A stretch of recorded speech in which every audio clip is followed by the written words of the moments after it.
YouTube family, welcome into today's video. I'm going to be doing disappointing products videos, and I have a few rounded up that have just not worked out for me. Now, as always, I like to say that if these have worked out for you, if you think they're great products, please forgive me. This is just one woman's opinion. I am not trying to stir up any controversy. These things, for just one reason or another, did not work for me. I do have a fan on today. It is over 100 degrees right now, and I have a fan on, so that's what you're probably hearing in the background. So please forgive that too. If you're new to my channel and you're just stopping by, thank you so much for visiting, but I'd love to have you stay a while. So please subscribe by clicking the button below. Hit the bell so that you can be notified of any future videos and you won't get unsubscribed, because YouTube does do that. And give this video a thumbs up, guys, if you wouldn't mind doing that. I would really appreciate it too. Okay, so we're gonna get right into this because there are some things in here that I think are gonna kind of be surprising to you all. Hi, YouTube family, I'm gonna be talking to you really quickly about the Subculture palette and everything that's going on with Anastasia Beverly Hills. I recorded the video that you saw a little bit ago, so I just wanted to make sure I put this in with that video. And the reason is because there's so much controversy going on around YouTube about this, and it's rightly so. This palette, I do think that it is innovative and gorgeous and beautiful, and there goes the little brush, but I do think that there are major problems with it. I have just tried this over and over again, and it does have a huge amount of fallout. Any really good shadow that you use is going to have some fallout in it, so don't get me wrong there. You actually, you know, even the Modern Renaissance palette, if you stick your brush in there, you actually will kick up quite a bit of product. That happens with a really good matte shadow, especially one that's really pigmented. My issue comes with that there is a ton more than normal. And the other thing is that these deep dark shades here, they are not blendable. They're very, very pigmented, highly pigmented. But when you stick your brush in, like I stuck my brush in this green one and tried to use it on a look, and when you stick your brush in and I tap it off, I always tell you gals to tap it off, remember, but then I went into the eye, and wherever that first placement is on the eye, even if you're using an extremely light touch, wherever that first placement is, that's where the majority of your color is going to be deposited. And then trying to blend it out is a nightmare. It just really doesn't blend out easily. So I'm going to be sending mine back, and I'm going to be waiting for her to re-release this, because I think that that is just the major problem with it, is just there had to be some manufacturer defect, because I know that when they were playing with it and then they were previewing it and showing it to us, that wasn't like that at all. So yeah, mine's going back. Just an FYI for you guys, I wasn't going to even try to do a look or anything. Oh, I do want to mention a couple other things. This color right here, which is electric, and there is also one called Adorn. Those two colors right there, they do not hardly come across at all. They look quite pigmented right there, but watch what happens. You can hardly even see them. I mean, truly, there is hardly any pigment there at all. So I don't know exactly what happened with this palette. I'm not a chemist, and I'm not a makeup distributor, so I have no idea what's gone on with it. But yeah, for me, this palette's going back, and I wanted to make sure I put it in this disappointing products video so that you guys did know my thoughts on it, because I did put up a few pictures on Instagram, and you can go over to my Instagram. It's just Mrs. Melissa M1, and all one word. So yeah, I'm going to be sending mine back. I hope that any of you that got this palette and you're not happy with it, please don't waste your money. Send it back, and then wait for it to come out again when they get it all fixed. So that is my 2 cents on that. Now we're gonna go back to the other video for you guys. I love you. Bye. The first thing that I have is a palette. Oh my God, Melissa has a palette. Yeah, I have a palette. This is from Pinky Rose Cosmetics, and this one is called the Transition Palette. Now I saw this came on my Instagram feed, and they were like $20 something, $22, something like that. And I was like, oh my gosh, you're speaking my language, because look how pretty those are. They're so pretty, but there is hardly any pigment in this whatsoever. When I'm swatching them on my fingers, you're going to see a heck of a lot more pigment than I ever saw on my eyes, but I could not get a look out of this. Very chalky, tons of kick up. It would not even perform at all like a eyeshadow would. I mean, this is probably like the worst drugstore eyeshadow I've ever had, and there's some bad ones out there, but this one is just equally as bad. So this particular company, I don't know if this particular palette is different than their other ones, but for me, this just did not work out. I think there are other ones from NYX or at the drugstore or L'Oreal. There are other ones that are much better than this. Makeup Revolution, hello, much better than this, and you can get it for so much cheaper. So that didn't work out for me, but that's kind of an unknown company that you have to order from, but I wanted to let you guys know about that. Another company that I actually ordered from, but I really like their eyeshadows, is JD Glow, but I did not like this lip gloss. This lip gloss is called Luxe, and this is the most watery, nothing to it lip gloss that you have ever seen. It looks really pretty right there, but it is not pretty on, because even though it has that shift, it looks so blue on your lips, and then it's just gone in a matter of like 30 minutes to an hour, and there was just no wear time on it. So that is why I particularly didn't like that product. And if you notice, I'm going through these very quickly today because there's really no reason for me to stick on this for a long time. Okay, there was a big, huge thing going around, and I had a couple of my gals, you subbies, asking me about the Urban Decay Velvetizer, and was I going to try it, and what did I think of it? Yes, I tried it, and here's what I think about it. I think this is just like every other loose powder that you get. It is very nice high-end loose powder, but it says that it is a mix-in medium, and when they talk to you about mixing it into your foundation, they talk to you about it giving your foundation better coverage and it giving it better wear time.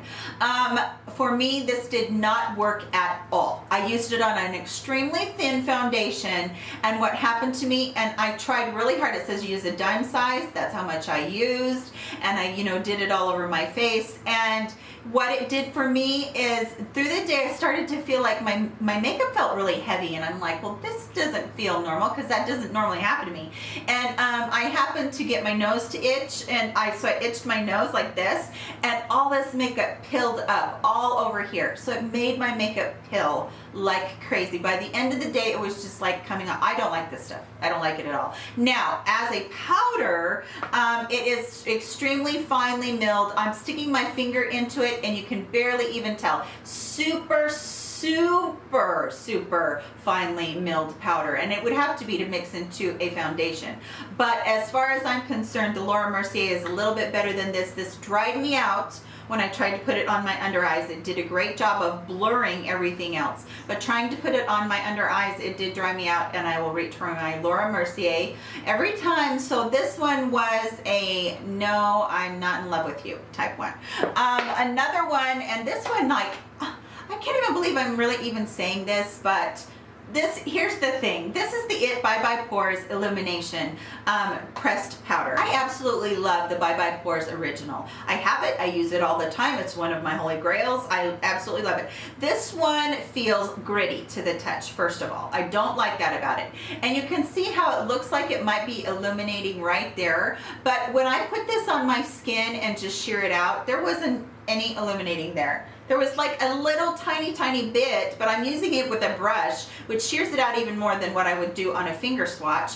And it just, I didn't feel like it gave me that much illumination, like, like a powder where you would like dust it all over and how nice it would look. I didn't feel like it did that. So, if you're still in love with your Bye Bye Pores, stick with that and put your little dusting of something else on. I feel like it's nice, but it's not like, ew, I gotta have it. So yeah, this came in a kit from QVC. So when I purchased the kit, it was in there. So yeah, I don't know. It's one of those things. Okay, the next thing is like hurting me to actually say this. This is the Laura Mercier Light Struck palette. Okay, so these are all the tones. Gorgeous packaging, by the way. All this holographic stuff on there. Oh my God, I love it. Okay, so this I was so excited about. But you know what, you guys? I am finding that the ones that actually talk about, like this is a cream product, by the way. The ones that talk about, the ones that talk about being cream products, and then, you know, that they're going to do all this wonderful thing for your illumination. Basically, you can see I've got all 4 colors on there, and it basically doesn't really look like anything any differentiation. That drives me crazy. If you're gonna market me 5 different products, each product better look a little bit different on my skin when I put it on, number 1. Number 2, it is greasier than crap. It's so greasy, and during the summer when you're wanting that illumination, that natural illumination look anyway, and you put another layer on and all of a sudden your skin feels greasy, nope, not me. Yeah, didn't like that at all. And the other thing is, it's like, even though it's a greasy product, it's like, okay, I'm trying to get that out of there, and I'm rubbing, I'm not able to get what I want out of there, and when I do, it balls up, and yeah, it hurts me because I love Laura Mercier, and so this is a big regret for me because it showed texture. It looked like I had Vaseline on my skin. It didn't look like it was a pretty highlight. Yeah, this one is just like, okay, you hurt me. I'm sorry, you hurt me. So the next one is from Huda Beauty. Okay, first of all, I waited forever to get this palette because it's a pricey little number. I think it's like $65. And I love Huda Beauty's channel, first of all. She's wonderful. I can't remember what her name is right now. But this is such an absolutely gorgeous looking palette. I'll give you a close-up. And there are all the colors, and right down here on the bottom you have all these texture shadows, and then you get into, you know, tons of gorgeous mattes. Okay, I love these mattes. I think they're really good mattes, but I have them like in the Modern Renaissance palette. I already have all those mattes. I don't have the black. That black is fantastic, by the way. It's very, very deep. But all of these colors down here, all of these texture colors, even though they're textures, you guys, I'm here to tell you, don't even go there, because if you have older skin like mine, you're gonna have a mess on your eyelids. They look pretty, and they are very, very pretty, but they create, because it's a texture palette, why didn't I know that, duh, but they create this texture on my eyelid that I had to wipe off. I had to start over. So yeah, if you already have that palette and you're using it and you love it, stay with it, because those mattes they're just beautiful. And the other thing is, they are really, really pretty textures, but they created more texture than I need. I mean, I can get away with a pretty shimmer on my eyelid all day long, but this kind of texture just does not work for me. So yeah, take that or leave it. You know, when it's just part of the palette that I can use, I don't like that very much. So I think I'm actually going to be returning this. Okay, the next products, this hurts my heart. You guys, when I tell you this and I tell you it hurts my heart, please take it to the bank, because I am a die-hard ColourPop gal. I have been with ColourPop almost since they launched. I am in love with this brand, but these new ones that they are launching in these palettes, and their collaborations and their little things that they have going on, they're not good. And I'll tell you why, because what has happened as I've worked with these, and especially this new rose one, what's happened as I've worked with it is that these are so powdery, and the kick up on it is so much that I have so much fallout. And then again, there is, in this whole palette, there is only 1, 2, 3 colors that are matte right here. Everything else has extreme texture on it, shimmery or chunky or glittery, and then there's only a couple of just basic shimmers in here. There's not a color that has like a really nice transition color in here, and there isn't like a creamy just white color that you can lay down as a base underneath your eyeshadows. So I feel like they really didn't do a good job. And then when I stuck my brush in this one to use it, there was so much fallout and so much kick up. I don't know what's going on right now. I am a big proponent of their pressed shadows. I think their pressed shadows are really just as good as Makeup Geeks are and Max are, but these just are not working for me. I will show you the other one. This is their other one that they have. Again, just really beautiful on this one. They did a good job on their selection on this one. However, again, the kick up was just so much. So actually, this last one I'm going to show you, which is called Gimme More. I Like Your Face, Gimme More is what it's called. This is actually their highlighting palette, which I think it was 18, something like that. This one is actually okay. This one is not bad at all. So I did want to show you guys this one, but the other ones they've not done anything for me. This is quite pretty. It reminds me of the Nicole Guerrero one that nobody could get their hands on with ABH, Anastasia, Beverly Hills. I do really like this one. I've reached for this one quite often, and I do like it. And the last thing that I want to talk to you about is this Ultimate Ozone Primer Stick that I got from Urban Decay. Now, the reason I got this is I thought it'd be a great primer stick for my lips, or it's not. It's not good at all. It doesn't keep my lipstick from traveling outside. I've got a fly in this room that's absolutely driving me crazy.